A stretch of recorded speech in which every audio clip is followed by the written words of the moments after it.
Hey guys, so பியரோட price வந்து increase ஆக போகுது. எஸ், நேற்று இந்தியாவில் ப்ரூவர்ஸ் அசோசியேஷன் வந்து ஒரு மீட்டிங் வச்சு டிசைட் பண்ணது என்னன்னா 10 to 12% வந்து பியரோட ப்ரைஸ் இன்க்ரீஸ் பண்ண போகிறாங்க. எதனால் இன்க்ரீஸ் பண்ணுறாங்க அப்படின்னு பார்த்தீங்கன்னா ரெண்டு ரீசன்.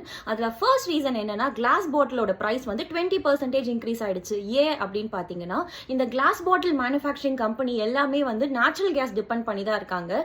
ஸோ அவங்க ஈரான் வார்னால என்ன நடக்குதுன்னா அவங்களுக்கு நேச்சுரல் கேஸோட சப்ளை குறைஞ்சிடுச்சு. ஸோ இதனால அவங்களால மேனுஃபேக்சர் பண்ண முடியல.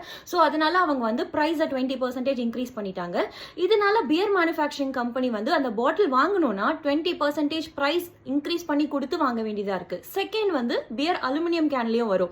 ஆனால் அலுமினியம் கேனோட ப்ரைஸும் இன்க்ரீஸ் ஆயிடுச்சு. ஏன்னா டாலரோட வேல்யூ வந்து இன்க்ரீஸ் ஆயிட்டு இருக்கு. நம்ம மோஸ்ட் ஆஃப் த அலுமினியம் வந்து இம்போர்ட் பண்றதுனால நமக்கு ஒரு ப்ராப்ளம் அங்கேயும் வந்துருச்சு. ஸோ இதனால பியரோட ப்ரைஸ் இன்க்ரீஸ் பண்ண போறாங்க.